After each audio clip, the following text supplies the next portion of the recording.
Hello अस्सलाम वालेकुम। Glimmer TV की जानिब से डॉक्टर आर एम गौरी आपकी खिदमत में हाजिर है। और मैं सलाम पेश करना चाहूँगा अपने सामीन और नाजरीन को। और मैं गुफ्तगू करना चाहूँगा एक जो केस जो चंद महीनों से काफ़ी हेडलाइंस में शामिल रहा है हमारे मीडिया में, स्पेशली हमारे पाकिस्तान के मीडिया में। और वो था दुआ जहरा का किडनैपिंग केस, जो कि इनिशियली इसको लड़की जो यहाँ से कराची से गई, जो उसका इनिशियल स्टेटमेंट थी कि मैं कराची से गई थी और मुझे टैक्सी ड्राइवर मिला, और बहुत लंबी स्टोरी उसने बनाई और बताई, और फिर मैं लाहौर पहुंच गई वगैरह वगैरह। फिर बाद में स्टोरी अनफोल्ड होती चली गई और पता ये लगा कि लड़का लेने आया था। बहुत सारी आराएं हैं इस बारे में, बहुत सारी राय हैं, बहुत सारी बातें की गई हैं। और कहानी फिर आखिर में बच्चे को, इस जोड़े को, नौ ब्याहता जोड़ा बज़ाहिर जो कहा गया था सो कॉल्ड, उनको फिर क्लियरेंस मिल गई पंजाब की जुडिशरी की तरफ से, कोर्ट्स की तरफ से, कि भाई आप लोग बहैसियत मियाँ बीवी साथ रह सकते हैं। लेकिन फिर बाद में स्टोरी अनफोल्ड हुई और रियल पिक्चर सामने आई। जो ट्रू इंटेंशंस ज़हीर फैमिली के थे वो सामने आए, और ज़हीर फैमिली का रिकॉर्ड और बैकग्राउंड जो वहाँ से लाहौर से मालूमात हुई, लोगों ने जो मालूमात की, जिसमें यूट्यूबर्स की भी कंट्रीब्यूशन है अपार्ट फ्रॉम द मीडिया, कि वो किस तरह के लोग हैं और किस तरह के बैकग्राउंड के लोग हैं। तो मैं ये कहना चाहूँगा कि फिर वो दारुल अमान तक बात चली गई, फिर बच्ची कराची आ गई। अभी लेटेस्ट ये है, काफ़ी अभी कोर्ट मैटर्स अभी सॉल्व होने हैं, लेकिन अभी माँ बाप से मुलाकात भी हुई, जो काफ़ी इमोशनल मोमेंट था उनके लिए।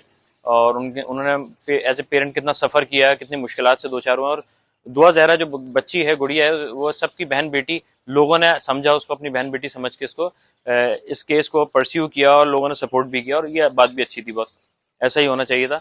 और इनका जो ज़हीर लोग हैं, ज़हीर की फैमिली है, जो इनका गैंग है, ये भी साबित हुआ कि मुनज़्ज़म किस्म का गैंग है, और बच्चियों को वरगलाता है, ले जाता है वगैरह वगैरह। अब बच्ची गई, कोर्ट मैटर, माँ बाप के पास वापस आना, बहुत सारी चीज़ें हैं, लेकिन हमें ये सोचना चाहिए कि वाक़या पेश क्यों आया, क्या रीज़न थी। मतलब एक कराची में रहने वाली बच्ची लाहौर में एक लड़के से, जो कि बज़ाहिर अनएजुकेटेड फैमिली से बिलोंग करता भी है, और एजुकेशन प्रॉपर लगती भी नहीं है उसकी, कोई प्रॉपर फील्ड भी नहीं है, जॉब भी नहीं है, वो किस तरह एक पढ़ी लिखी लड़की एक इस तरह के अनएजुकेटेड किस्म के लड़के से इंप्रेस हुई और वहाँ चली गई। ये सब सोचने वाली बात है। मैं ये कहता हूँ कि जहाँ मुझे जो कमजोरी नजर आती है, वो पेरेंटिंग की कमजोरी नजर आती है। जो हमारा जो रिवायती पेरेंटिंग थी, जो हमारे जमाने की थी, सख्ती करते थे वगैरह वगैरह, हम सुन जाते थे, डर जाते थे पेरेंट्स से। आजकल का जमाना इतना फास्ट हो गया है, मैं ये समझता हूँ, मेरी जो रिकमेंडेशन है सारे पेरेंट्स को, कि बच्चों से बहुत हम्बल किस्म का, फ्रेंडली किस्म का एटीट्यूड रखें, बहुत ज़्यादा सख्ती न रखें, बहुत ज़्यादा डिस्टेंस न रखें। उनकी extra curricular activities apart from the education, उसमें पार्टिसिपेट करें, क्लोजली पार्टिसिपेट करें।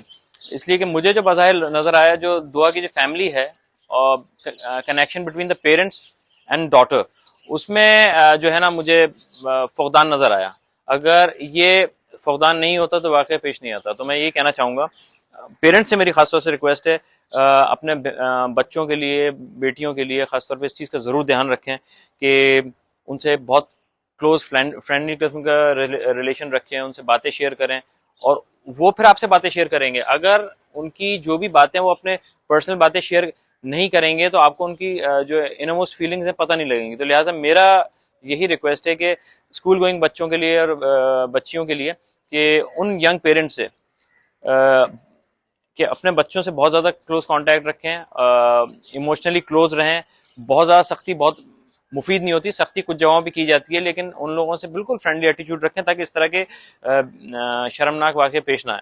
इसलिए कि हमारी जो सोसाइटी की बहन बेटियां और बच्चियां हैं, वो सबकी आबरू इज्जत हैं। तो मेरी आप लोगों से ये रिक्वेस्ट है, स्पेशली पेरेंट्स से, कि अपने बच्चों के साथ ज़्यादा टाइम गुजारें, और वीकेंड स्पेशली स्पेंड करें। बेहतर यह है कि अपने दोस्तों को प्रेफरेंस ना दें बच्चों के ऊपर। तो मेरी आप लोगों से ये रिक्वेस्ट है। उम्मीद है कि ये मेरा पैगाम आप लोगों के और अहलियान पाकिस्तान को समझ आएगा। Thank you very much.